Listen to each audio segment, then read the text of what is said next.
We are down to 2 teams left in the 2025 college baseball field. The Coastal Carolina, listen to me say it, folks, Chanticleers. It is the Chanticleers, not Chanticleers, not Chanticleers. Who was saying it wrong? Who was pronouncing it wrong? I don't know, but Kevin Schnall made sure to say it in his post-game press conference, first-year head coach of Coastal Carolina, and I'm saying it here on this podcast on Dugouts, Dumbbells, and Dingers. Chanticleers. Get it right.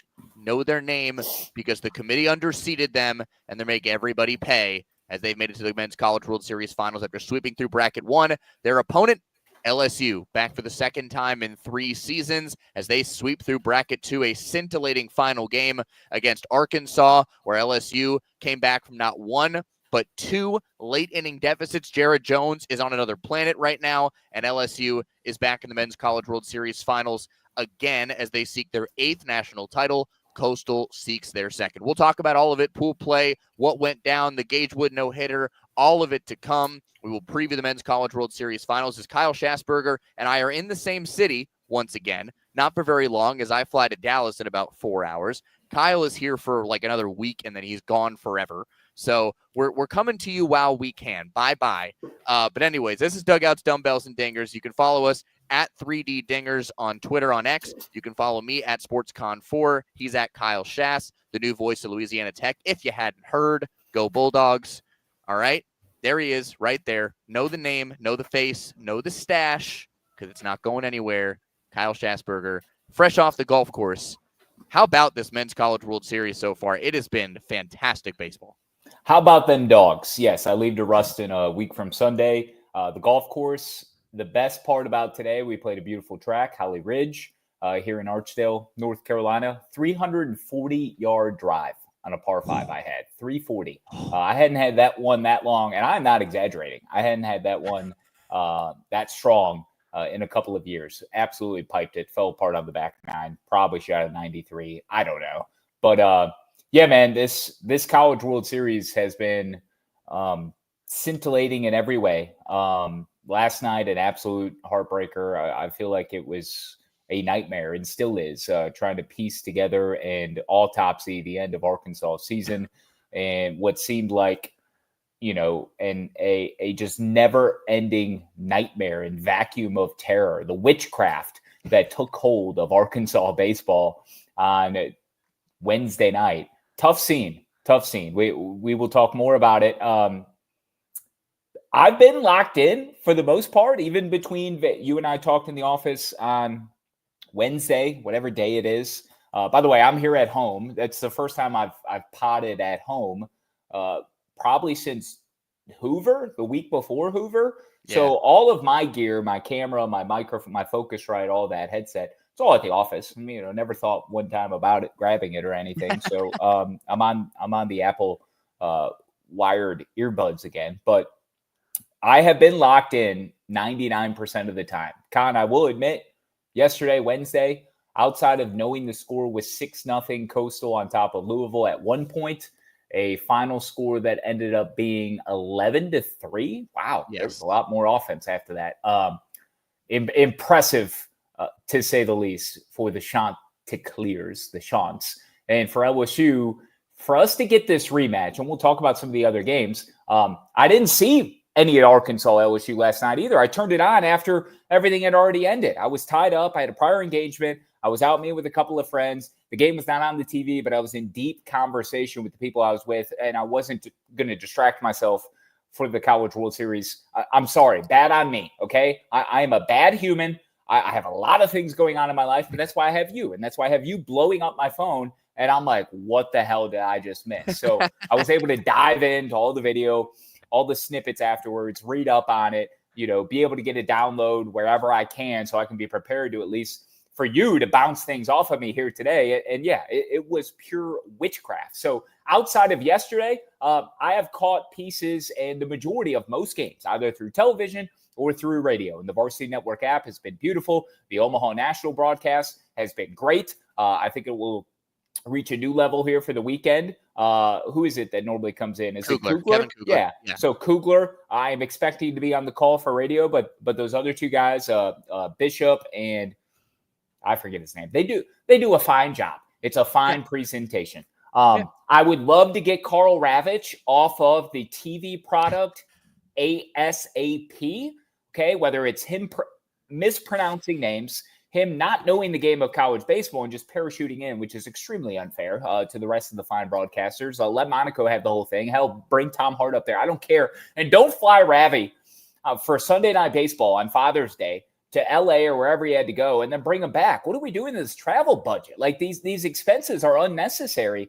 Keep him there. Keep him with Major League Baseball. We don't need him calling the college game. I don't need him talking about Stephen Milam or Milam, whatever he mispronounced his name, as a left-handed hitter, and then somebody goes in the pen and gets a right. The dude's a switch hitter, bro. Like, stop it. And I don't need the laziness of you identifying people in the field by their position. Do better, okay? Don't say left fielder. Don't say third baseman. It just shows that you're misinformed. And for guys like us who are budding broadcasters, and yeah, newsflash, in case you missed our show last week. By the way, excellent interview with Mike Monaco. I listened to it on the way back from Chicago. Loved it. Really enjoyed it. Some in the weed stuff for Monaco as a broadcaster. Love that dude. He's so great. He deserves to call as many of those games as possible and should not be deferred to or over by Karl Ravech. What the hell was I talking about? You were saying you wanted Karl Ravech off of the call, and I was going to say at the end of your soliloquy, which I'm in agreement with, but yes, the worst part of not having a game tonight on Thursday, we're recording this on a Thursday, you're getting this in your feeds on a Thursday, 2 days before the Men's College World Series final starts today, Saturday, Sunday, Monday, if necessary, game 3. The worst part about all of this is Mike Monaco doesn't get to call another game. Mike Monaco was on the call for, I think, 3 walk-offs and the Gagewood no-hitter, and he nailed all of them. Every single call, every single big game except for last night when Karl Ravech was on the call for LSU over Arkansas. Monaco had 3 or 4, I think 3 walk-offs and then the no-hitter, and he nailed every single one of those calls. The calls were incredible. Yeah. I mean, greatness from Gage, Louisville lives, like Coastal's for real. Yes, give it to me. I'm here for all of it. And so the thing so last year, Mike Monaco got to call the second game because Karl Ravech went to do Sunday Night Baseball. This year, the reason he's not is because ESPN has created a studio show live from Omaha at Charles Schwab where Mike Monaco will be hosting with Ben McDonald and Jackie Bradley Jr., new to the fold at ESPN as an analyst. So those 3 will be hosting a show, and Karl Ravech, Kyle Peterson, Chris Burke will be on the call for all 3 games. Karl Ravech will not do Sunday Night Baseball, which is in Philadelphia this weekend, at least to my understanding. So that's why the change for this year, because Mike Monaco did call game 2 last year between Tennessee and Texas A&M. So ESPN's expanding their programming. They need to have someone to do it. I'm glad Mike is getting to lead this new endeavor for ESPN. But yes, I love listening to Mike Monaco call college baseball. I don't think there's anybody better. Yeah. And what I was getting at with Ravi, just to close off that door, if you will, the not necessarily recklessness, but the ignorance of the college game and the craft that we certainly pick up on as broadcasters. And yes, in case you missed last week, I am leaving. I'm the new voice of Louisiana Tech. So, my last day here is the end of next week. And I will be moving to Ruston, Louisiana, to call 100 games a year, football, men's basketball, and baseball. So follow me on Twitter if you haven't already, at Cal Schass, if you want to know where to continue to follow and absorb and inject my content into your veins. I really appreciate it. Hat tip to all of you. So I will be leaving the program, but it is in fine hands. And David Kahn will carry this thing and take the baton and continue to build upon it for many, many, many years to come. And I will make guest appearances as many times as I can, and we will be talking Louisiana Tech more than anything. And group of 5 or non-P4 or whatever the hell we're calling ourselves in the sports ecosystem. Sunbelt, maybe. Might be going to the Sun Belt. I mean, Texas State apparently is the favorite. I mean, they're the last option for the Pac-12 because, hey, if you can't get that 8th football member in UNLV or an Air Force, and you're not going to pluck Sacramento State, Texas State's probably the next option. Basically, suburbia, San Antonio, Austin, smack dab between those 2. You got an entry to Texas. Either way, if Texas State leaves Sun Belt void, Louisiana Tech would be a great fit. Others would say Western Kentucky. I'm hearing murmurs of ECU, but ECU, that would be awesome. Right now. It's right now, there's too much of a hit financially in terms of the American money and the rights and all of that. But that would be pretty cool geographically too, and you would help resurrect some good old rivalries. And I think that would help make ECU on the whole a little bit more viable across sports more than baseball. Anyways. Ooh, yeah. Imagine ECU in the Sun Belt for baseball with Coastal and Southern Miss. Oh my God. I didn't even think about and budding programs like JMU. Ooh. Yeah. So a little bit of conversation. Yes, it never ends. I say a little bit of conversation. The conference realignment carousel never stops spinning. And probably there's going to be some clarification, at least on the Texas State to Pac-12 equation before the end of this month, because their buyout would go from $5 million to $10 million starting on July 1 to get out of the Sun Belt. But the Sun Belt, I think, is in a position of leverage and power where they don't necessarily need to act too quickly, because the Sun Belt is an attractive G5 product who has leverage and is going to have many takers that might want to come in. And who knows, maybe somebody else is sacrificed elsewhere where like an ECU a year from now could be somebody who sees the Sun Belt as a better place to be. Okay. Tangent over on the conference realignment. Karl Ravech. Hate we won't get to hear Monaco on a call again, but hey, it's good he's still going to be around this weekend. Games will rehash what's happened. I am on a hard out. I got 29 minutes. We got to end this program. But got to get pudged from softball camp, and our awards banquet starts at 3:30. Everybody's going to be getting an award. It's like 20 kids as part of this USA Nike camp. Very small, intimate group with the Guilford College head coaches. So I got to leave at 3:05. Drop dead, worst case. We will relitigate what has led us to LSU and Coastal. But real quick, we should give the schedule so people at least know off the top. This is a rematch. This is what I love about this championship series. Neither team lost, right? They swept through. So second straight year that happened. Tennessee and Texas A&M went 3-0 last year. So you go 3-0 on each side of the bracket, Coastal and LSU. They're going to have all their guns available in the bullpen, starting pitchers. I would imagine it'll be Cade Anderson for LSU. I would think starting Saturday, game 1. None of that has been announced yet. It's a little early. We're potting on Thursday. Today's Thursday. Yeah. Happy Juneteenth, everyone. Happy Juneteenth. This is a holiday, and we are coming to you to give you college baseball for your soul here on a very important day across our country. So happy Juneteenth to all of those. And certainly for those that are out of work today, hopefully you can make the most of your time. Kahn and I are working for at least an hour here. But Saturday, Sunday, and Monday, games 1, 2, and 3, if necessary on Monday. You might have the broadcast schedule and the times in front of you. Okay, go ahead and read those off. So game 1, 7 p.m. Eastern, 6 o'clock Central. Game 2, Sunday, 2:30, 1:30. Game 3, if necessary, is 7:30, 6:30. Games 1 and 3 on ESPN. Game 2, ABC.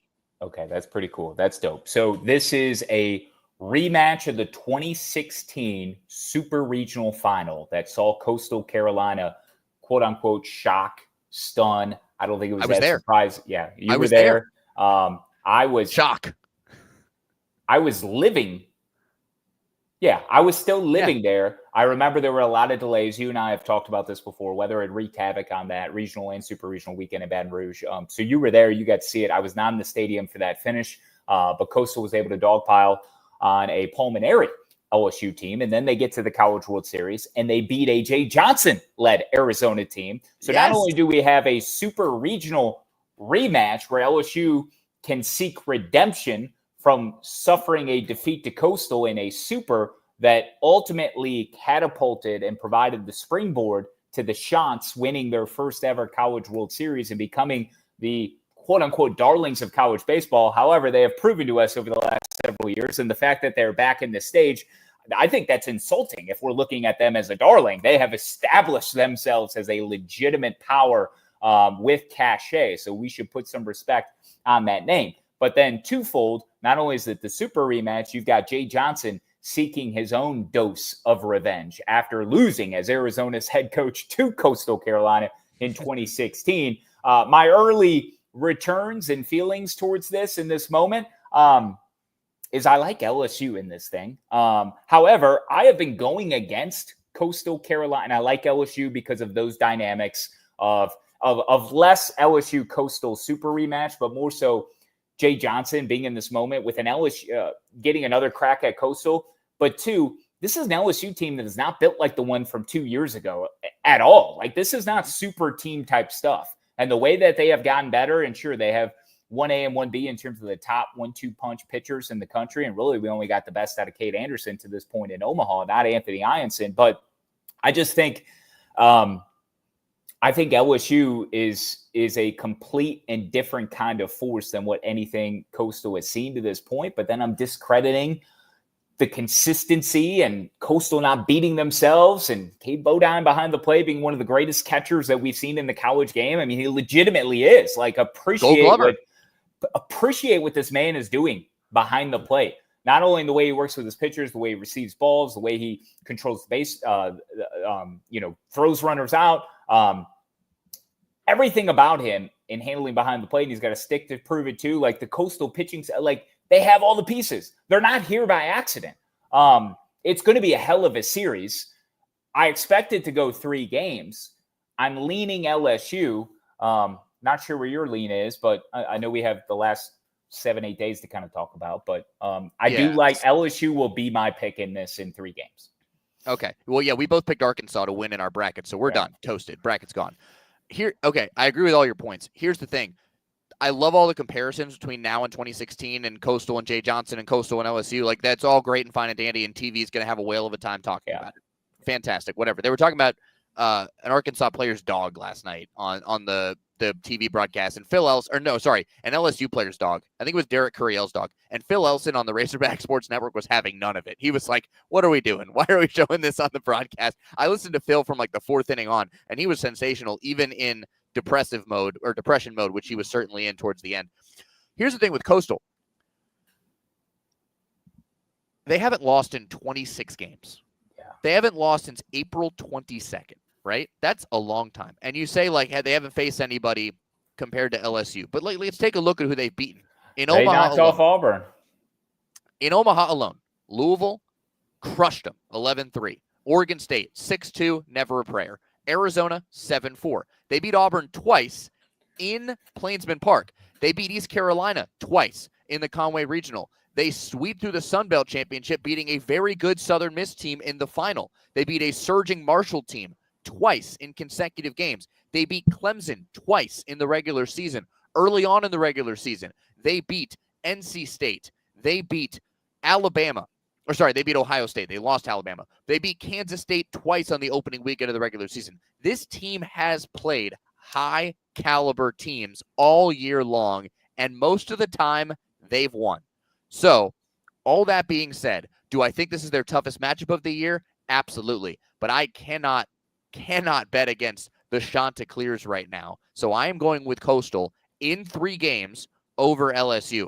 The interesting thing about this is where Coastal's run this year differs from 2016. It's in 2016, remember, Kyle, they won the first game over top-seeded Florida, but then they lost to TCU, and they had to win 5 elimination games to win the College World Series. They beat Texas Tech. They beat TCU 2 times in a row. They lost game 1 of the finals to Arizona, and then they won back-to-back 1-run games to win it all in Dogpile at Omaha for the first time. This year, Coastal is on a freight train roll. 26 wins in a row. It's the longest streak any team has ever had to make it into the Men's College World Series finals. This team is unstoppable. The rotation of Cameron Flukie, Riley Eichhoff, Jacob Morrison, who still hasn't lost this year. He's 12-0 on the season. Nobody can beat Jacob Morrison, who I would believe Jacob Morrison will start game 1 opposing Cade Anderson. They will give Eichhoff probably another day of rest, or they'll go Flukie game 2 because he hasn't pitched since game 1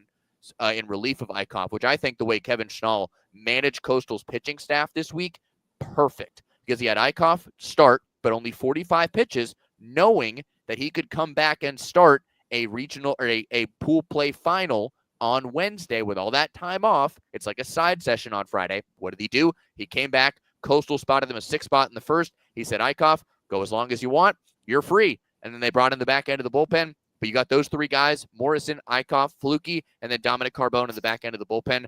It's just so tough to beat this pitching staff. I don't know how you can pick against Coastal for that simple reason alone.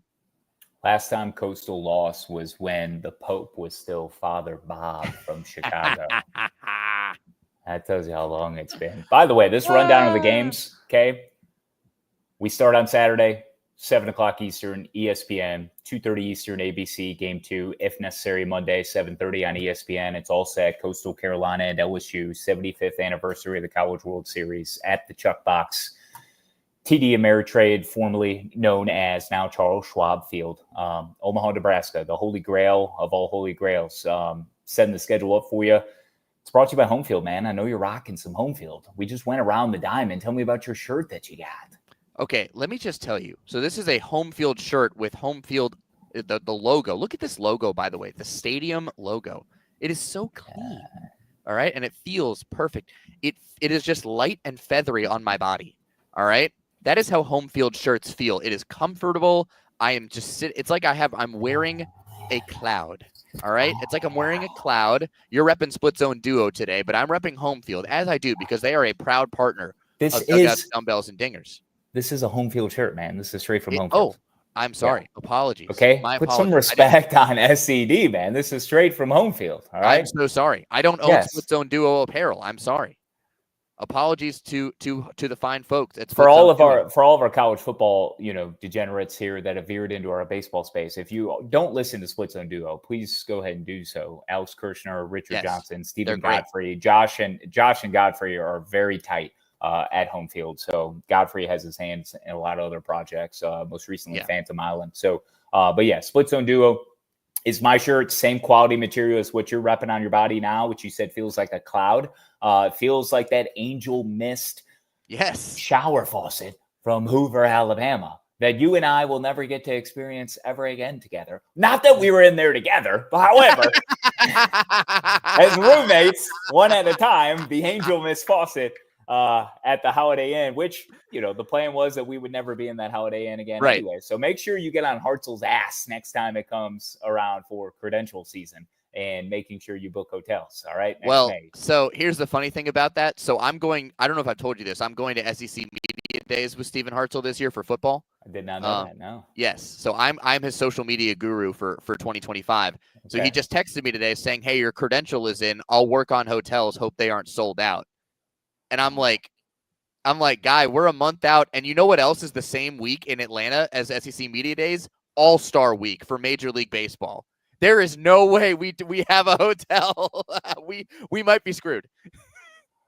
Dude, that happened last year. I don't know what the hotel situation was for him when him and Brunk went, but that was in Arlington, and All-Star Home Run Derby, all of that festivities were going on. So now they're in Atlanta. What, SEC Media Days is just following Major League Baseball and their All-Star break? Third time they've been in Atlanta since 2018.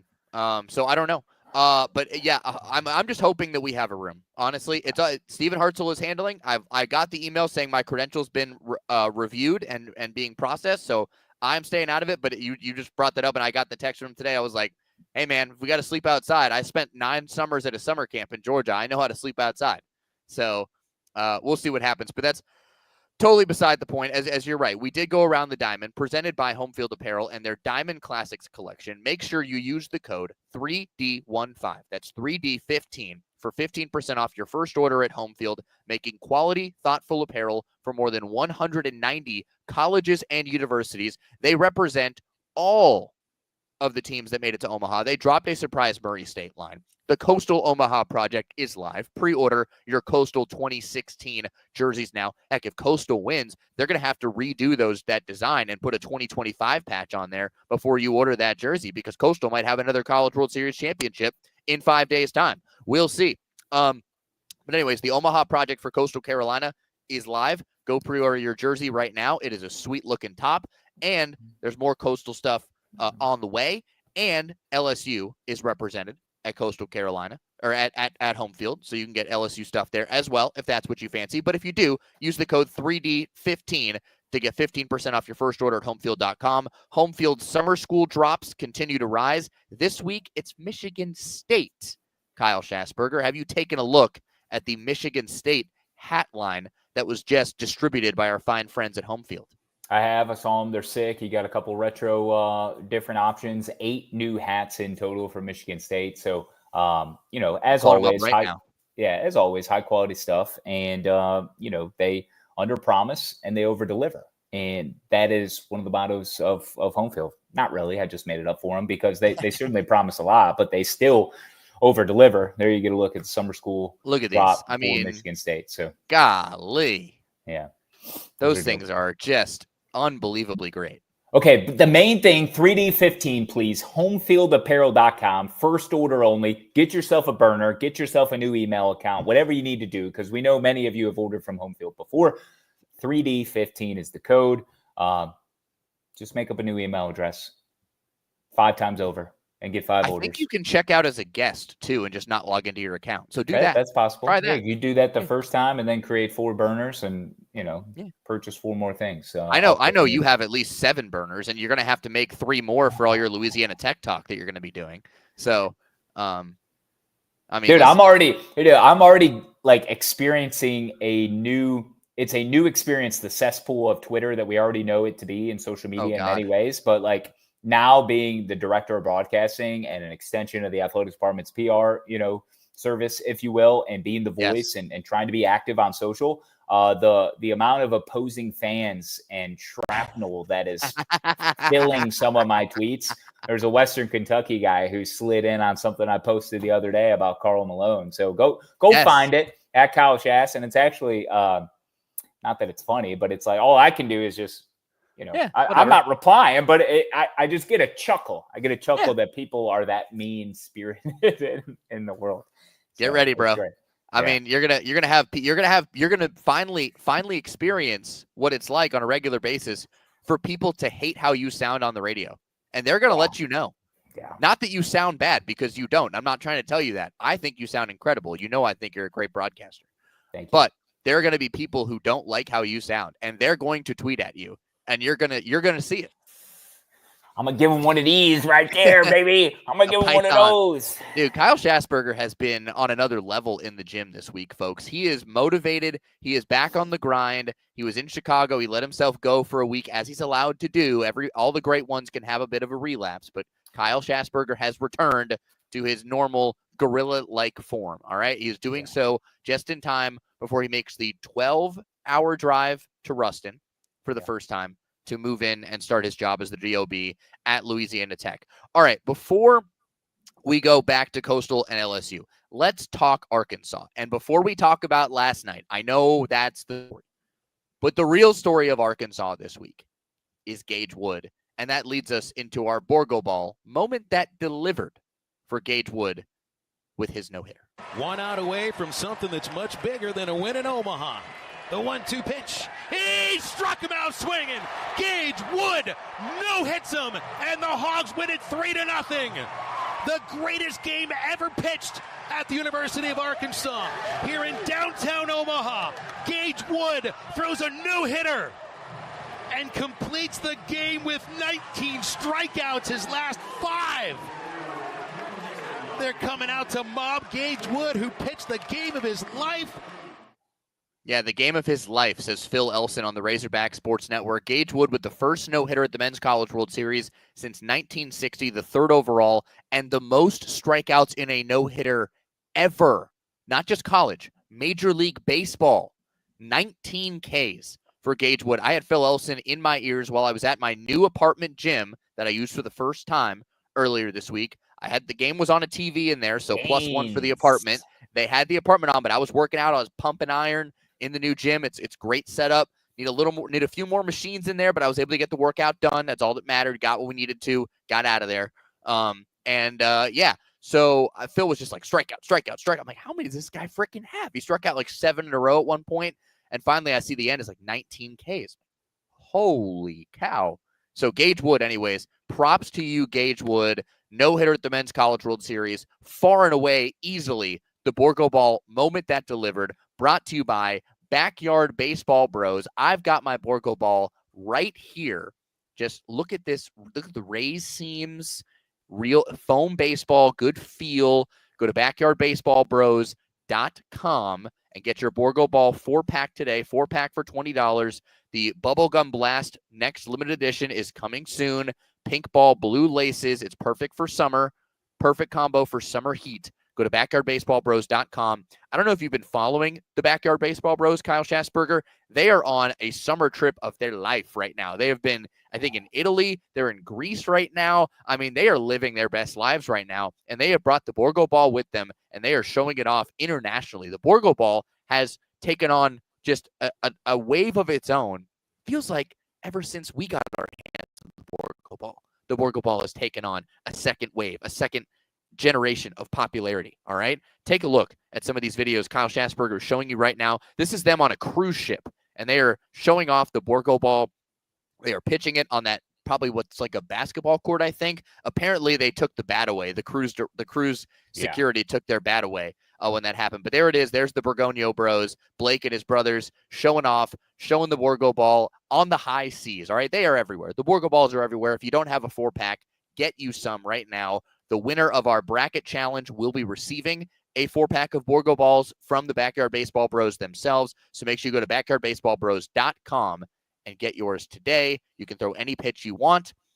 There's some more photos. Yeah, This is going in Athens. This is Mr. Bergonio, who is my go-to for knowing what is going on with the family, and Athens, Greece, and you can follow Papa Bergonio, but they're having the time of their life. Rome, Italy, Santorini, Greece. I mean, all places I've never heard of. Just kidding. I've heard of Rome, Italy. You uncultured swine. Athens, Greece. I know that. Thank God. I've been there. Greece. Never haven't heard of that it. place. No. Yeah, no. Valletta, Malta. That sounds like an ice cream. Sounds like a Starbucks drink. It does. But no, they're having the time of their life. So good for them. Good for them. And good for Gage Wood, the no-hitter for Arkansas. That is the game. That is the best game ever for the University of Arkansas, for sure. Far and away, done. Like, Phil Elson nailed that call, and Gage Wood nailed that performance. And how about Ryder Helfrich? You know, the Arkansas catchers, the way they operate, and Helfrich, you know, being the primary backstop all season long, earning that role after spot duty a year ago. He's been the man behind the plate. I mean, he called every pitch, you know, all 118. And there was that moment in the 8th inning where Gage hit a batter. That was the only blemish, as he got over on a breaking ball of some sorts. And that was the only blemish against him. I mean, Phil Elson was Johnny on the spot with the call. I mean, the greatest game ever thrown, certainly in Arkansas baseball history. And from a College World Series perspective, what was it? The third thrown in College World Series history. First player to throw a no-hitter in 65 years overall. They weren't even using aluminum bats back then. That was wooden bats. Mm-hmm. So, I mean, that speaks even more to how impressive of a feat this is. Not to mention, I was thinking, and I'm like, you know what? I was part of a 19 strikeout no-hitter before. That was at the Super Regional with Kumar Rocker in 2019 when I was on the board for Vanderbilt. And Kumar had a 19K no-hitter performance against the Duke Blue Devils. Ultimately, Vandy went to Omaha, won the College World Series over Eric Bakich in Michigan. But that's a Super Regional. Now we're in the College World Series, and Gage Wood does this. No disrespect to Kumar Rocker. Still impressive. But, dude, Gage comes out and does that, and the dude battled injuries throughout the year, too. He was shut down for a time. Dave Van Horn said, look, we weren't sure if we were going to get him back. What I love, too, is the Bat Boy was the one who kind of blew the G-Baby. He's the son of their director of baseball operations, Clay Goodwin, because, you know, you don't want to talk about it or say things out loud. And when I was listening to the middle innings with Phil and Bubba on the Razorback Sports Network, you know, there was no peep. There might have been one mention of like 12 up and 12 down or 15 up and 15 down. But it never stood out to me. Nothing was ever, you would never do that. You would never jinx it. You would never talk about it. That's why I didn't know. I had no idea. Yeah, I had no idea either. And then I got back into the game because I was picking up Pudge and her teammate from softball camp. And then I'm getting texts from my buddy Dustin. He's like, oh, he hit a guy in the 8th. Like, no more perfect game. And I was like, wait, what? He was in the 8th inning with a perfect game? Yeah. And so then I locked back in for the 9th, and I listened to Phil, and I'm like, holy smokes, man. And given everything that has happened too over the last 8 days or so, I guess not even a full week, 7 days. College World Series started on Friday last week. Yeah. So it's been 7 days. Yeah. It's been, there's been a lot of things, and we can run through some of this other stuff, but like, I forgot, given what happened, the events on Wednesday night. Yeah. It's like, holy shit, we had a no-hitter 2 days earlier. I know. That's why we had to talk about it. But yeah, it was crazy. I had no clue he had a no-hitter until the 9th inning, and it was like, oh, he has a no. He threw a no-hitter. Oh my God, I had no clue. And he does it on a Monday, afternoon after we crown a U.S. Open, which holy smokes, 65-foot putt. He just had to putt it twice, and he makes it one time. JJ Spawn, incredible. That dude's up at like 3:30. His dollar's throwing up, whatever. Then he bogeys like 5 out of 6. Sam Burns, by the way, who is a former volunteer assistant coach for Louisiana Tech because he lives on the country club that Tech uses, was the 3-day leader. I mean, he was the 50. Yeah, he was the 56-hole leader going into Sunday, and ended up, not being able to pull it off because he got screwed by the standing water and not getting relief down the stretch. But anyways, you got the U.S. Open that people are trying to unpack from a media blitz on Monday. You've got finals games. You got the NBA going on that night. But like Gage Wood becomes a national star where he's on like these national talk shows across network television. He's on McAfee. He's on SportsCenter. He's getting all of this shine, and good on him, man. Like, he deserved every second of it. I know from an Arkansas perspective right now, it's hard to recall any of that because given what happened on Wednesday night. But Gage Wood will always have that. He'll always have that. So let's get to the Wednesday night, because I know you got a hard out here in about 9 minutes maximum. So let's get through this and get through it. So let me run through Coastal's results real quick, and then we'll get to LSU. So Coastal swept through bracket 1, 7-4 over Arizona, 6-2 over Oregon State. That was in Jacob game of the season. 7 2/3, 16 straight retired over the middle innings. Coastal spotted him a 3-0 lead night. Then Louisville, 6 runs in the first inning. They win 11-3. They go in cruise control. They score first in every pool play game. Riley Eichhoff comes out again, keeps Louisville scoreless into the 6th. Colby Thorndike has 15 runs batted in the NCAA tournament. He's hitting .417 in Omaha. This team is all firing on all cylinders. Then we go to LSU, who sweeps through bracket 2, their 9th appearance in the CWS championship round. Game 1, Cade Anderson dominates Arkansas, just gives up the home run to Reese Robinette, but they win 4-1 over Arkansas, 3 runs in the second. That's all they needed. Cade goes 7 innings, 7 Ks, 100 pitches, bye-bye. UCLA was the wacky game at first because it begins Monday night. They trail 3-0 early as Anthony Ianson looked like a shell of himself. Then it gets suspended with LSU coming back up 5-3. Going into the 4th inning, it resumes 10 a.m. Tuesday. Kassan Evans then becomes the hero. 4 1/3 relief innings, no walks, 5 Ks, 2 runs. Jared Jones, 3-run bomb in the first, 4 RBIs overall. They win 9-5. They end the Bruins season. The Bruins go to the elimination game, lose to Arkansas. And then game 3, 6-5. They win it over Arkansas, but they trail 3-2 in the 8th. Jared Jones hits a solo home run to tie it in the 8th. Then they trail 5-3 in the 9th. They score 3 runs in the 9th. Reese Robinette misplays the ball at first. Vahiva Aloy does not attempt to turn a double play on Stephen Milam that would have ended the game. He says he felt like he was too far to the right to try and make that play. Video kind of make it seem like he had enough time, but we weren't there. We aren't Vahiva Aloy. He's probably the Golden Spikes Award winner.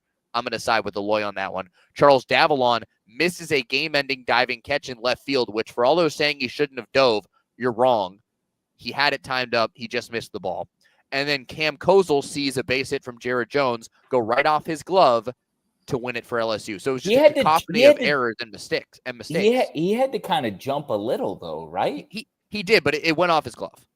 He would tell you he should have had it. I thought the Davalon part of this was the hardest thing for me. The Aloy going to third, I'm sorry, but to me, that's a smart baseball play because the ball is to your right, taking you towards third base. It is. And you want to get the sure out. Like, get the out, because that was the second out of the inning, correct? I believe. Yes, but here's the thing. They were up 2. So that runner going to third is meaningless. Okay. Yeah. But I'd rather him try to turn 2 if he can, and it looked like Milam was not far enough down the line where they could have turned it and won the game. Again, hindsight is 20/20. If his momentum really was carrying him towards third and it would have been a tough throw and he could have thrown it away and they could have tied the game on that, then yeah, right play. So again, we're not Vahiva Aloy. We weren't there in the moment. We can only do based off of what we saw. So I'm not necessarily faulting Aloy as much as others are. I see a lot of people faulting Davalon though. And you can't fault Charles Davalon, bro. Like, he catches that, game's over. Yeah, he might have slipped a little bit too. I mean, it's just to your point, a cacophony of errors, right? Yeah. Like just a never-ending it. And Arkansas had just scored to take the lead, right? Wasn't it 3-3 in the top of the ninth?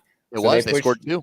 They pushed across 2. They go up 5-3, and then they allow 3, and they fall in the most dramatic, heartbreaking fashion. Arkansas and Omaha they don't go together, man. It's like, It's like vinegar and oil. Is that right? Oh my vinegar God. and oil? Yeah. Okay. Well, oil and water. Oil and water. Okay. Yeah. Anyways, whatever. Oil and vinegar actually goes together quite well. Anyways, are you surprised I misuse a phrase like that? No, it's fine. Okay. Anyways, let me just get your thoughts on this before we wrap up. And by the way, thank you as well to Baseball Barbecue, our other sponsor of Dugouts, Dumbbells, and Dingers. Do want to make sure we give them a shout out. Use the code 3D-20 at baseballbarbecue.com to get all your grilling tools. Oh, look at Kyle Schassburger already having Baseball Barbecue ready to go. They have Coastal Carolina gear. There's the Chanticleers page. It is clean. And by the way, folks, it is hot right now. It is hot in Winston-Salem. It's going to be hot in Dallas when I fly there in about 3 hours and 45 minutes. There's your LSU page. Look at their baseballbarbecue.com. They have all the grilling tools. They are custom and they're licensed for the best teams in college baseball, fun and functional. Their products are perfect for casual fans or serious grillers. The heat wave is here. Summer is here. It's the perfect time to get your grilling tools out. You can even get Louisiana Tech grilling tools from Baseball Barbecue. Let's go. And just, pop those out. I've got mine ready to rip. I may pop those out when I'm watching the College World Series when I return on Monday for Game 3. We'll see. But anyways, go to baseballbarbecue.com. 3D-20. 3D-20. Baseballbarbecue.com. We should try to just grill out Monday night for the Game 3. Let's do it. I'm down. Have Pudge, chill. Maybe I'll hit up Dustin. Maybe we can go over to his place or something. Love it. Let's do it. Anyways, hopefully there is a Game 3. Knock on wood. Yeah. Anyways, I'll close on this. What is worse, 2018 or last night for Arkansas? What hurts more?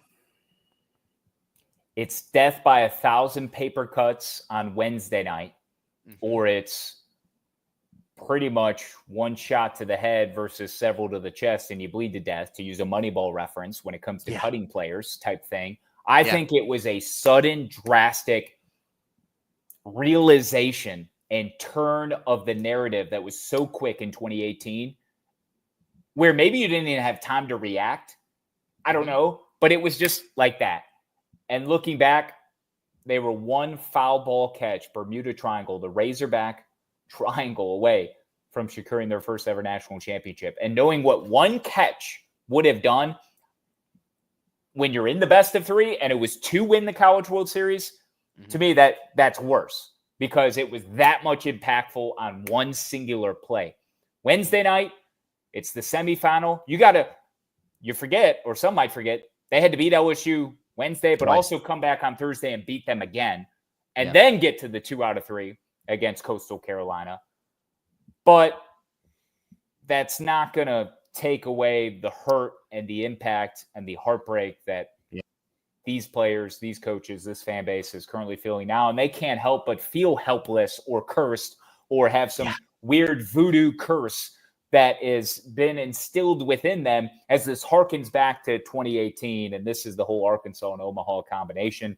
It spirals in such a way where they're connected, where it feels like this is never going to happen for us. And I understand that. And if you don't believe in curses, I don't believe in you, because curses is what makes all of this great, especially as a sports fan, whether you are manufacturing it yourself, believing in something that may not be real, but thinking there's some weird food. It's like believing in magic, or it could be like believing in God.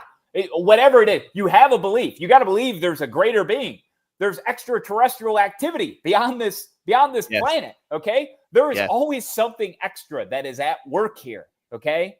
And when you ultimately climb the sport's highest mountain and you get over that hump and you end the curse of the Billy Goat, like the Chicago Cubs did after 108 years in 2016, or like your beloved Boston Red Sox when they first did it in, 2004, right? Yep. Curse of the Bambino. Yep. The curse of the Bambino. How much more satisfying and fulfilling is all of that when your collective fan base has been in unison, Yes.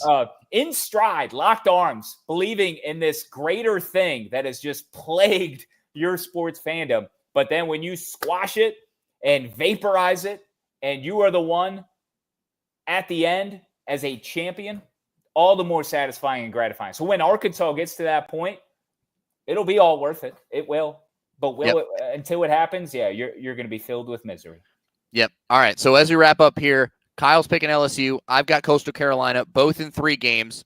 It's a it is a brand pick because as you laid it out, every time I go against Coastal, they keep winning. Why go against them? It's been 26 in a row.